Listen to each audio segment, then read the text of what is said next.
Hello dear बच्चों। तो सब बढ़िया। छुट्टियां कैसी चल रही भाई? मजा आ रही? चलो वेरी गुड। चलो थोड़ी पढ़ाई कर लीजिए, कंटिन्यू करते हैं। Combination of capacitor. Why we need combination? हमें कैपेसिटर्स को कंबाइन क्यों करना है? क्यों करना है भाई? जाहिर सी बात है, क्योंकि हमारी जरूरत पूरी नहीं हो पा रही एक कैपेसिटर से। That's why we need to combine the capacitor, ताकि हम स्टोरेज बढ़ा सकें। ठीक है। अच्छा, कॉम्बिनेशन तीन टाइप से, सॉरी तीन कह रहे हैं, दो टाइप का करते हैं हम लोग। फर्स्ट वन इज, चलो इसी में दोनों ही बता देते हैं। पहला है सीरीज कॉम्बिनेशन,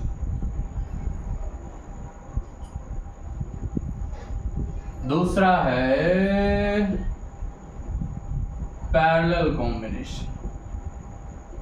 दो टाइप के कॉम्बिनेशन, सीरीज एंड पैरेलल। ठीक है। अच्छा, एक खासियत क्या है, सीरीज अगर आप कंबाइन करते हैं तो आपको मिनिमम मिलता है, कैपेसिटेंस मिनिमम होती है। पैरेलल में मैक्सिमम होता है। आपको कभी कभी एग्जाम में पूछ देता है कि मान लो मैंने आपको तीन कैपेसिटर दिए, तो how will you combine them to get maximum और मिनिमम कैपेसिटेंस। ठीक है। तो याद रखिएगा, सीरीज में मिनिमम मिलता है, पैरेलल में मैक्सिमम मिलता है। और क्यों मैक्सिमम होता है वो अभी डेरिवेशन करेंगे हम लोग, उससे समझ जाओगे। पार्टीशन कर दिया, चलिए फिगर देखते हैं। चलिए एग्जांपल के लिए तीन कैपेसिटर ले लेते हैं। Here are three capacitors, 1, 2 और ये तीसरा कैपेसिटर, और लास्ट वाले को ग्राउंड कर दो और यहाँ कनेक्शन दे दिया चार्ज Q। ठीक है। आप देख पा रहे हो तीन capacitor end to end connect है। जब भी एंड टू एंड कनेक्ट होते हैं तो ये सीरीज में होते हैं। इसकी कैपेसिटेंस C1 है, इसकी C2 है, इसकी C3। ठीक है। यहां का पोटेंशियल डिफरेंस V1 है, V2 है, V3 है। These are the potential drop across each capacitor। ठीक है। V1, V2, V3। ठीक है। ओके। अच्छा, चार्ज सब में सेम फ्लो होके जाएगा, तीनों में चार्ज सेम रहेगा, चार्ज विल नॉट चेंज। जैसे आपने क्लास 10th में रेजिस्टेंस का कॉम्बिनेशन पढ़ा है। ठीक है। रेजिस्टेंस में करंट सेम फ्लो होती है, यहाँ चार्ज फ्लो होता है सेम। तो तीनों कैपेसिटर में सेम चार्ज रहेगा। चलिए अब हम लोग फाइंड करते हैं total potential difference. Total potential difference कितना हो जाएगा? V is equal to V1 plus V2 plus V3। ये तीनों मिलके टोटल पोटेंशियल डिफरेंस के बराबर होगा। ठीक है। अब मान लो हम इस पूरे कॉम्बिनेशन को रिप्लेस करना चाहते हैं एक कैपेसिटर लगा के, उसको बोलते हैं इक्विवेलेंट कैपेसिटर। ये इसकी कैपेसिटेंस C इक्विवेलेंट है, इसका पोटेंशियल V है। ठीक है।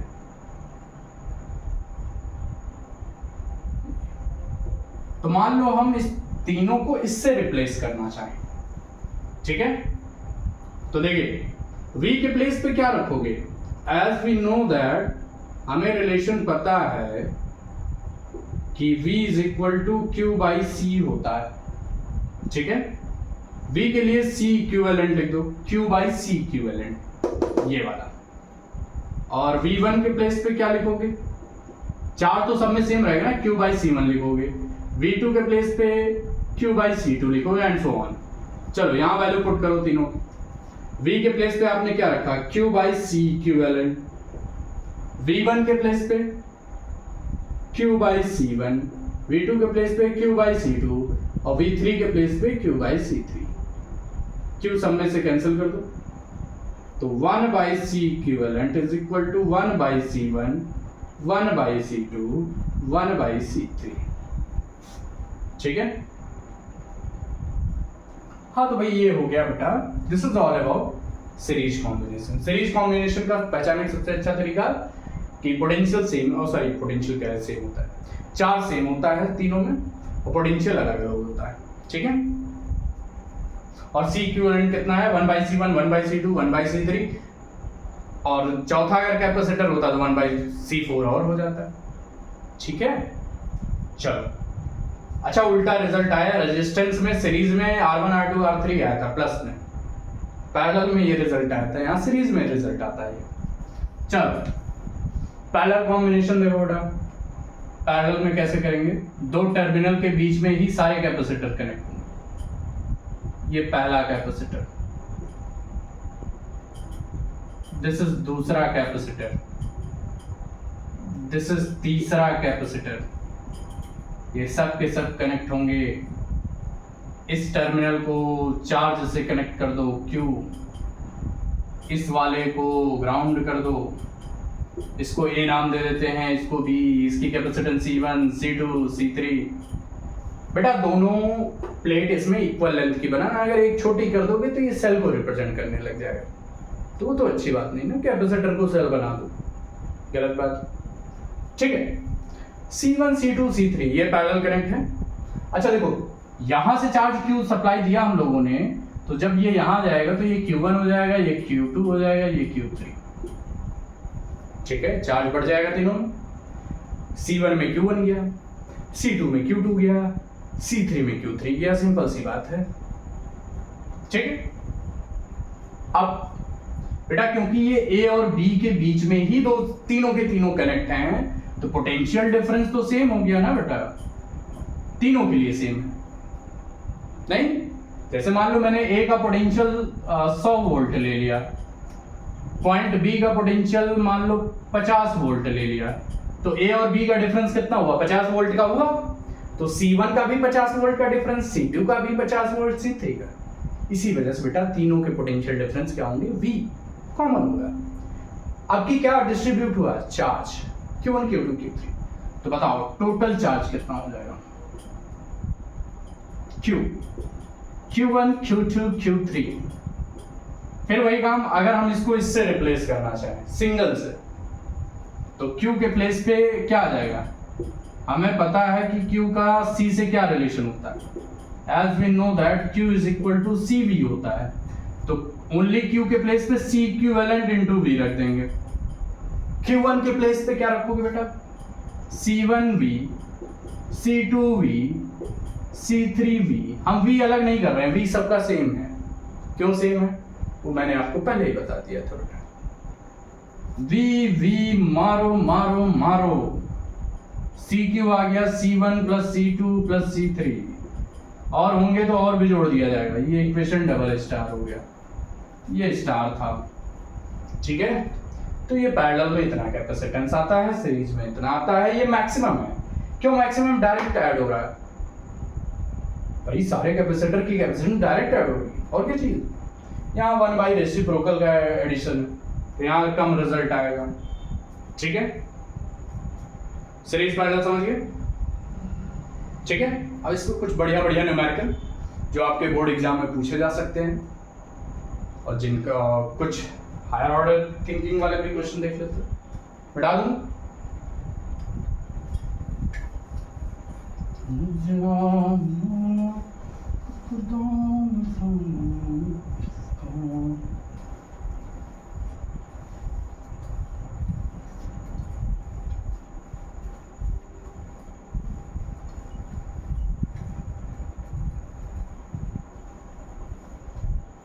देखो कुछ न्यूमेरिकल देख लो बेटा। क्वेश्चन नंबर 1, एक सर्किट मैंने दे दिया आपको, यहाँ पे लगा दिया 2 माइक्रोफैरड, एक और लगा दिया 3 माइक्रोफैरड, एक और लगा दिया 5 माइक्रोफैरड, एक और लगा दिया 10 माइक्रोफैरड, और ये पॉइंट बी बोल दिया, ये पॉइंट ए बोल दिया, ठीक है।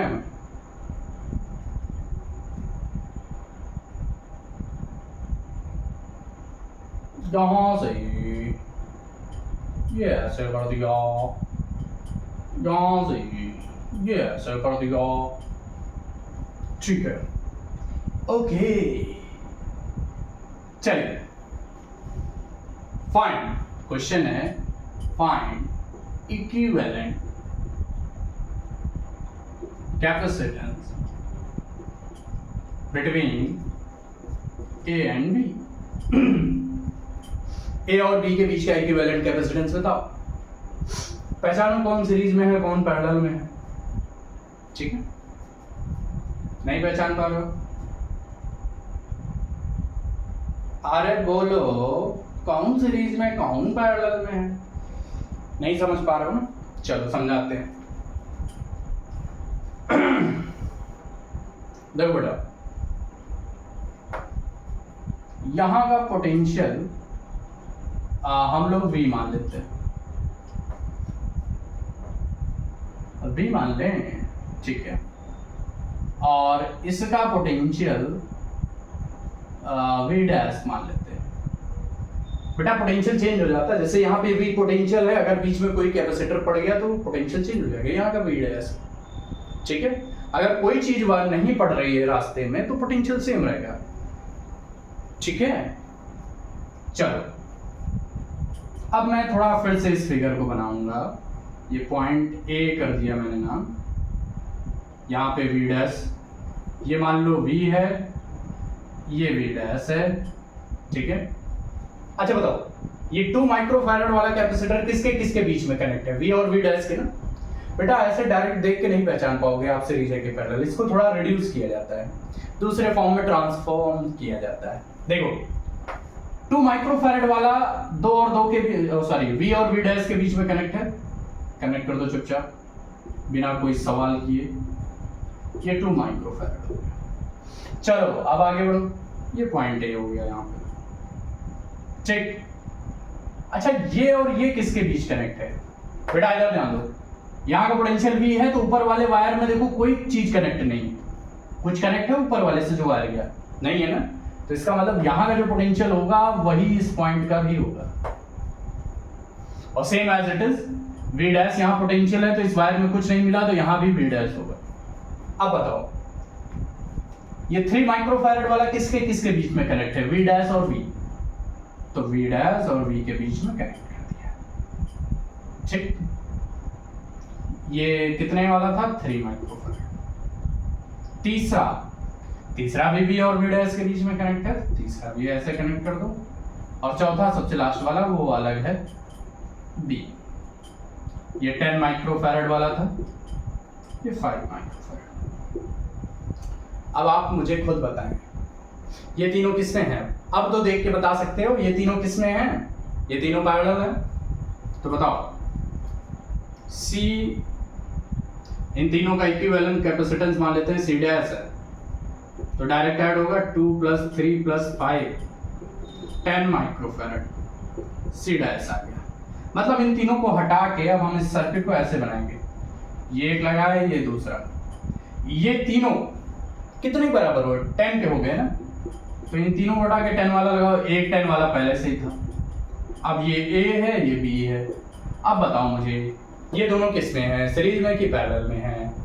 तो आप कहोगे both are in series, 10 microfarad and 10 microfarad are in series. तो बेटा सीरीज में है तो कैसे C इक्विवेलेंट कैसे निकलता है? C1 C2 by C1 + C2। ये डायरेक्ट फॉर्मूला होता है 1/C1 1/C2। बच्चे नहीं हो, डायरेक्ट लगाया करो C1 C2 by C1 + C2, ठीक है। C1 C2 10 10 100, C1 + C2 20, cancel करो 5 माइक्रोफैराड हो गया, ठीक है। ये बढ़िया क्वेश्चन है बेटा, बच्चे कंफ्यूज हो जाते हैं इसको सीरीज पैरेलल ढूंढने में, ठीक है, या तो फिर वो रटने लगते हैं।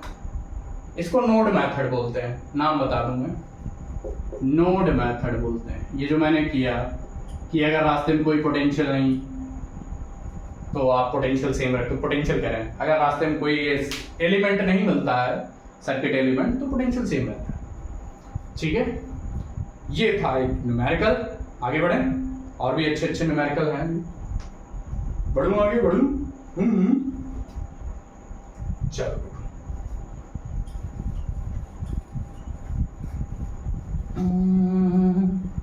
सारे दुनिया का खुदा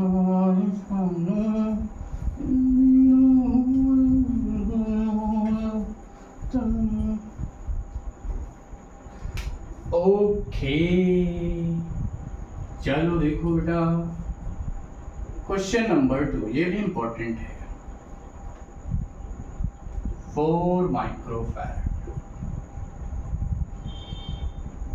4 माइक्रोफैराड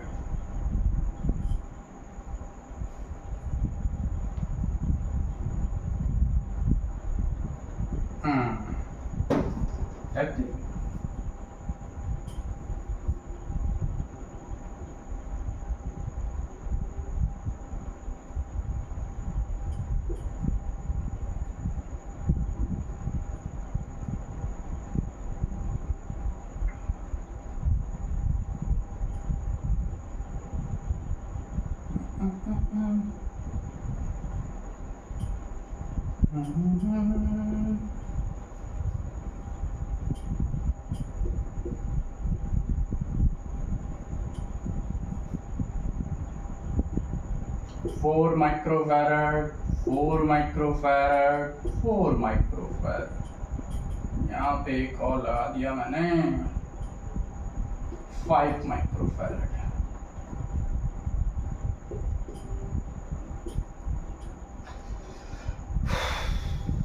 ये क्वेश्चन है, ठीक है।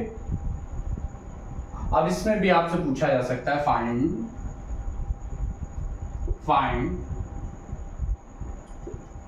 Equivalent capacitance.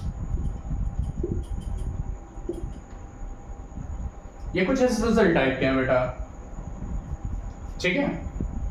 अब इसमें आप सीरीज पैरेलल पहचानने बैठ जाओगे तो भाई पगला जाओगे, ठीक है। ये है बेटा व्हीटस्टोन ब्रिज बोलते हैं इसको, ठीक। व्हीटस्टोन ब्रिज बोलते हैं। चलिए ठीक है। अब इसको देखो, व्हीटस्टोन ब्रिज ऐसा देखने में, इसको अब रिड्यूस करते हैं, रिड्यूस कह रहे हैं सॉरी, दूसरे फॉर्म में ट्रांसफॉर्म करते हैं।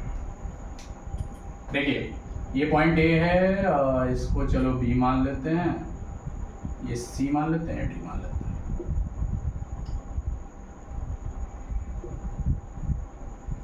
ठीक है।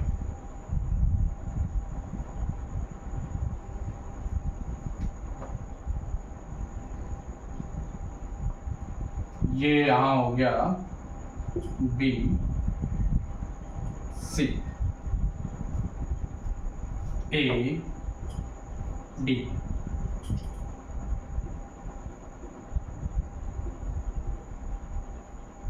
देखो बेटा, ये किसके किसके बीच कनेक्ट है? ए और बी के बीच में, ठीक है।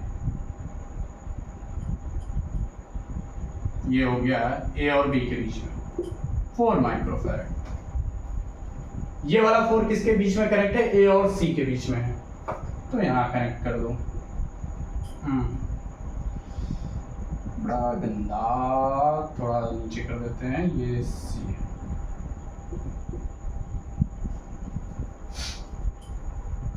ठीक है। ये वाला देखो किसके बीच में कनेक्ट है? 5 वाला बी और सी के बीच में कनेक्ट है, तो यहां कनेक्ट होगा ये बीच में 5 माइक्रोफैराड। बी और डी के बीच में, बी और डी के बीच में ये वाला 4 है, और सी और डी के बीच में कौन है? ये वाला 4 है, ठीक है।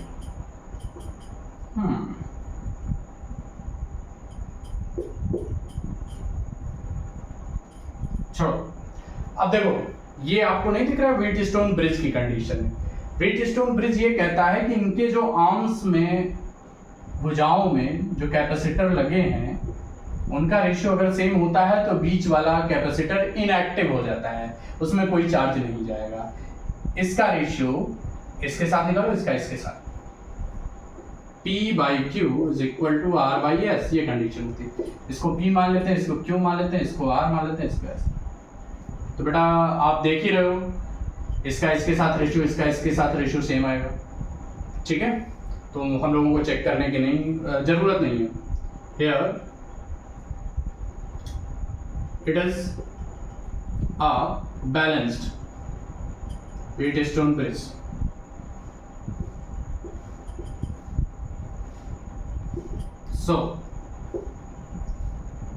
So capacitor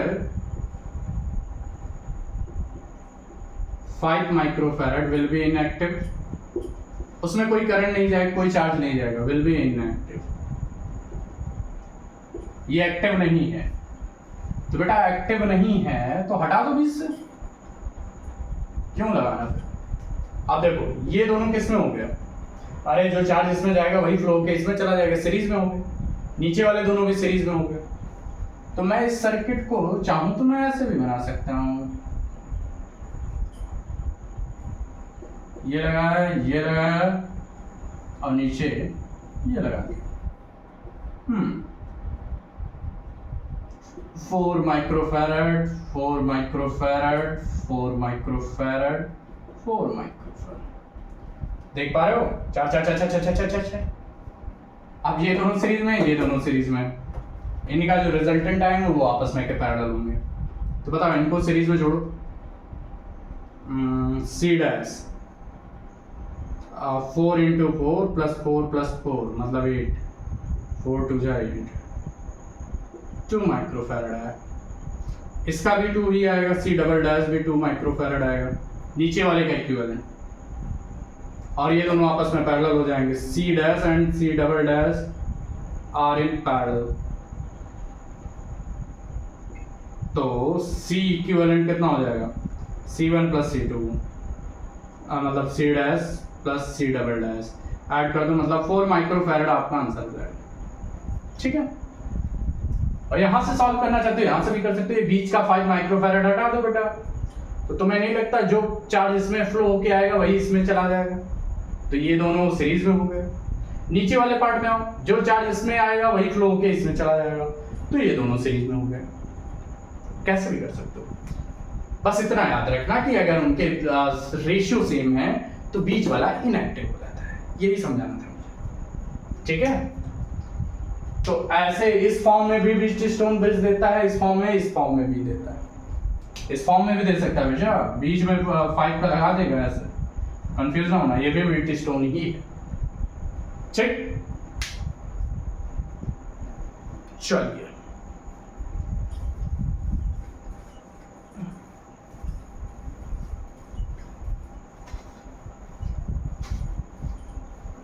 एक टाइप और देख लीजिए सीरीज पैरेलल का, जिस पे न्यूमेरिकल पूछा जाता है, बोर्ड एग्जाम में बहुत आता है, CBSE हो, ISC हो, बड़े हो, इंपॉर्टेंट। दो सिचुएशन मैंने दी हैं, क्वेश्चन है,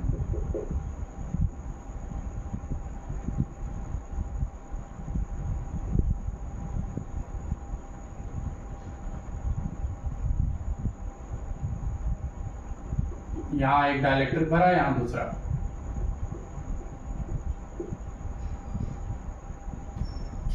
दूसरे को मैं दूसरे कलर से कर देता हूं,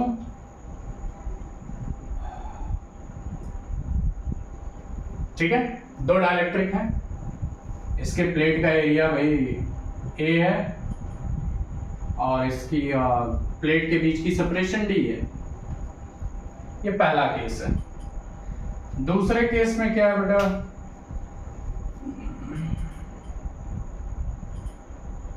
सेम है, बस आपकी डाइलेक्ट्रिक ऐसे भरा गया बीच से, K1 K2 ऐसे डाइलेक्ट्रिक भरा गया है, ये इधर K1 भरा गया है और नीचे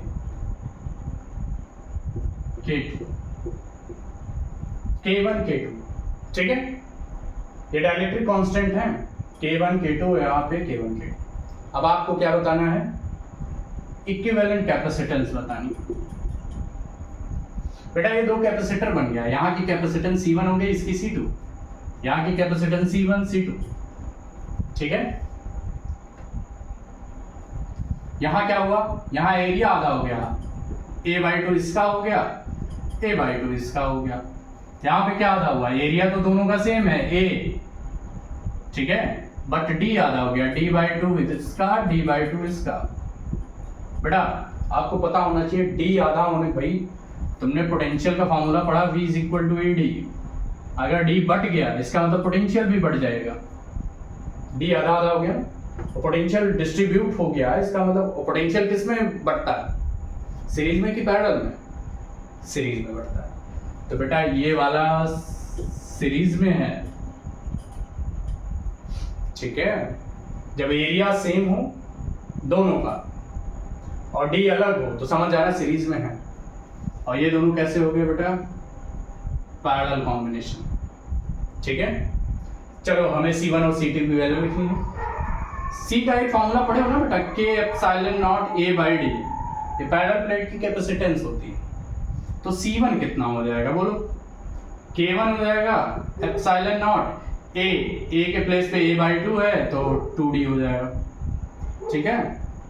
C2 कितना हो जाएगा, K2 ε0 A 2D हो जाएगा। अब बताओ इक्विवेलेंट कैपेसिटेंस फाइंड करना है, find equivalent capacitance in each case. चलो अब मुझे बता दो आप, ये दोनों किस में है, सीरीज में कि पैरेलल, अभी समझाया पैरेलल में। Here C1 and C2 are in parallel combination, तो C इक्विवेलेंट इस केस में कितना हो जाएगा, C1 + C2, डायरेक्ट ऐड कर दो तो ε0 A/2D कॉमन हो जाएगा, अंदर बचेगा K1 + K2, बात खत्म, हो गया आंसर। कोई समस्या नहीं होनी चाहिए। इधर आइए, C1 C2, अब बताओ इस केस में C1 कितना होगा, K1 ε0 A/D/2, 2 चला जाएगा ऊपर। C2 बताओ, 2K2 ε0 A/D। Here C1 and C2 are in series, तो सीरीज में होंगे तो C equivalent 1/C equivalent 1/C1 + 1/C2। इसको पलट के लिखो, D ऊपर हो जाएगा 2K1 ε0 A, इधर D ऊपर हो जाएगा 2K2 ε0 A, कुछ कॉमन हुआ D/2 ε0 A, 1/K1 1 + 1/K2, ठीक है। इसको थोड़ा सा सॉल्व कर लो तो D/ε0 2ε0 A K1 + K2 K1 K2, तो C इक्विवेलेंट पलट जाएगा 2ε0 A K1 K2 D K1 + K2, खत्म कहानी, ठीक है। हाँ तो भाई ये सीरीज पैरेलल की कहानी थी। हाँ न्यूमेरिकल में आपको K1 और K2 की वैल्यू वो दे देगा, ठीक है। उसके बाद आप सॉल्व कर सकते हो, बट ये भी एग्जाम में आता है प्रूव करने, कई बार आ चुका है बोर्ड एग्जाम में, ठीक है। मिटा दूं, अब इसी पे बेस्ड आप एक क्वेश्चन करेंगे, मैं थोड़ा सा एंड दे दूंगा, सॉल्व आप करेंगे, पूरा मैं नहीं सॉल्व करूंगा। वो JEE 2021 में आ चुका है, इसी टाइप का थोड़ा सा चेंज था, बढ़ा दो क्यों।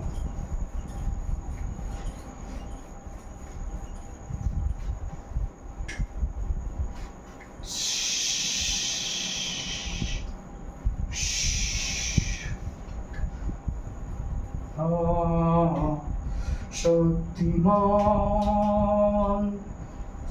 शक्तिमान जेई में आया था 2021 में। क्या था भाई, ये ऐसे था, ये 20 से डिवाइड था और ये इधर डिवाइड था। यहाँ K1 था, K2 था, यहाँ कुछ नहीं था, यहाँ फ्री स्पेस था या एयर मान लो, अच्छा नहीं लगता, ठीक है।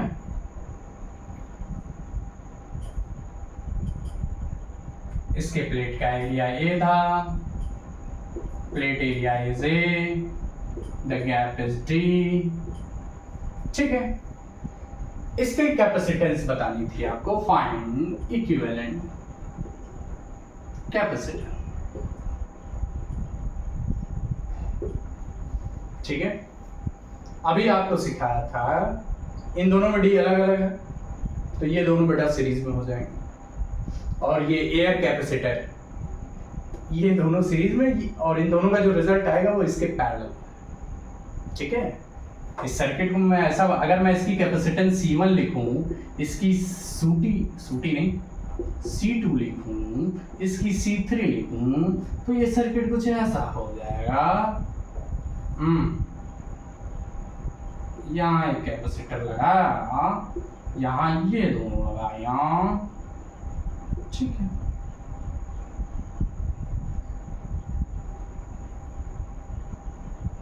अब देखो ये दोनों सीरीज में जो रिजल्ट आएगा उसको इसके कॉम्बिनेशन में पैरेलल कर देना,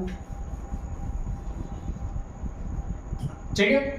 सॉल्व करना थोड़ा कैलकुलेटिव होगा, but you will get the answer, ठीक है। आगे बढ़ो, चलिए।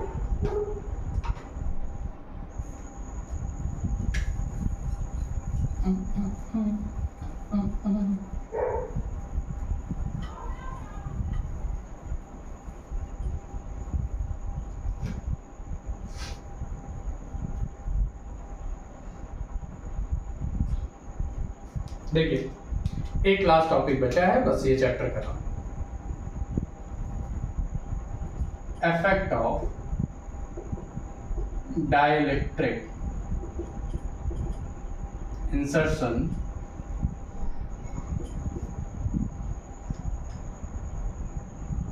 with and without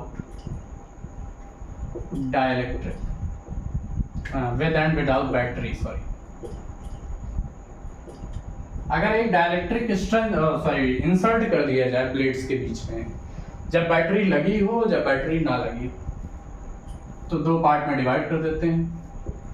when battery remains connected,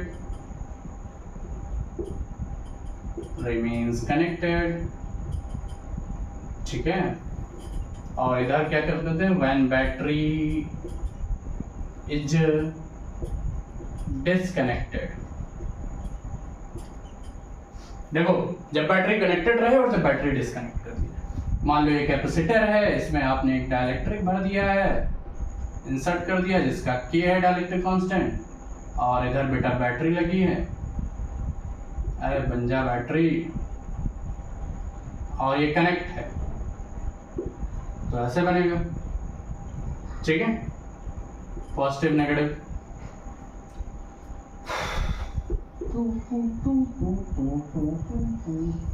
अच्छा देखो एक बात ध्यान रखना, जब बैटरी कनेक्ट रहती है ना, तो वो एक खासियत होती है बैटरी कनेक्ट रहने में, क्या, इट मेंटेन्स,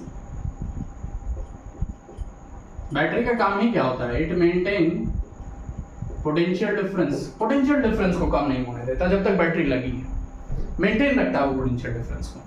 मतलब पहली चीज हमें ये पता चल गई कि V is equal to V naught, मतलब फाइनल पोटेंशियल और इनिशियल पोटेंशियल दोनों बराबर होंगे। मतलब डाइलेक्ट्रिक इंसर्ट करने के पहले और बाद पोटेंशियल में कोई फर्क नहीं, ठीक है। अच्छा पोटेंशियल में फर्क नहीं पड़ा तो इलेक्ट्रिक फील्ड में भी फर्क नहीं पड़ेगा, वो भी E is equal to E naught, ये इनिशियल है और ये फाइनल। तीसरा, चार्ज पे क्या कोई इफेक्ट पड़ेगा, अच्छा कैपेसिटेंस को फर्क नहीं पड़ता बैटरी कनेक्ट हो या डिस्कनेक्ट हो, कैपेसिटेंस जो फाइनल होगा वो K टाइम्स इनिशियल का हो गया होगा, वो तो के टाइम्स होना है। चौथा, इलेक्ट्रिक चार्ज के बारे में अगर हम डिस्कस करें कि उसमें क्या हुआ होगा, उसका क्या हुआ होगा, बेटा ये बताओ, क्यू का फॉर्मूला आपने पढ़ रखा है CV, ठीक है, तो क्यू को क्यू रखो, C तो के टाइम्स हो गया ना C0, और V तो वैसा ही रहा। तुम्हें नहीं लगता ये पुराना चार्ज है, मतलब इनिशियल, तो के टाइम्स Q0, तो चार्ज बेटा के टाइम्स हो जाता है। पांचवी क्वांटिटी कैपेसिटेंस हो गया, फील्ड हो गया, पोटेंशियल हो गया, पोटेंशियल एनर्जी का क्या हुआ होगा, पोटेंशियल एनर्जी U का फॉर्मूला होता है बेटा हाफ CV स्क्वायर होता है। बेटा V तो चेंज नहीं हो रहा भाई, V को तो फर्क नहीं पड़ रहा है, सारा किस पे डिपेंड कर रहा है, C पर, और कैपेसिटेंस के टाइम्स हो चुकी है, तो जाहिर सी बात है U directly proportional C, that means U जो फाइनल होगा वो के टाइम्स इनिशियल का हो जाएगा, बात खत्म। ये कुछ चीजें बेटा इस पे डायरेक्ट न्यूमेरिकल भी आ जाता है, केस स्टडी भी बन सकता है, तो ये इंपॉर्टेंट चीजें हैं, याद रखना। चलो अब जब बैटरी डिस्कनेक्ट कर दिया गया, लियो कैपेसिटर बैटरी डिस्कनेक्टेड, उड़ा दिया, सर्किट उड़ा दिया, कनेक्शन हटा दिया, के ओम नमः शिवाय, हरिओम प्रभु जी सद्बुद्धि दें इन बच्चों को। चलो देखो यहाँ बैटरी डिस्कनेक्ट है बेटा, बैटरी डिस्कनेक्ट करने में जाते हो एक चीज याद रखना, जब बैटरी हटा दी जाती है तो वो चार्ज जितना दे के चली जाती है वही चार्ज घूमता रहता है, means Q is equal to Q0, charge नहीं चेंज होगा। बैटरी हटा भी दिए तो चार्ज में कोई चेंज नहीं होना है। चलो चार्ज नहीं बदलेगा, कैपेसिटेंस का क्या हुआ, वो तो ढीठ आदमी है, वो तो हमेशा के टाइम्स हो जाएगा। पोटेंशियल का क्या होगा, ठीक है, पोटेंशियल का फॉर्मूला होता है V is equal to Q by C, होता है, V is equal to Q by C नहीं होता। अच्छा Q तो कांस्टेंट हो गया, वो तो बदल ही नहीं रहा, तो तुम्हें नहीं लगता Q is inversely proportional to C, sorry Q बोल रहे हैं V, मतलब अगर कैपेसिटेंस बढ़ेगा तो V का कम होना तय है, और आप देख रहे हो कैपेसिटेंस के टाइम्स हो गया, तो पोटेंशियल क्या होगा, ये के टाइम्स कम हो जाएगा, तो V is equal to V0 by K हो जाएगा। अच्छा इलेक्ट्रिक फील्ड को सोचना ही नहीं, जो पोटेंशियल के साथ होता है वही इलेक्ट्रिक फील्ड के साथ होता है, तो इलेक्ट्रिक फील्ड भी E0 बाई K हो गया। पोटेंशियल एनर्जी पर आ जाओ,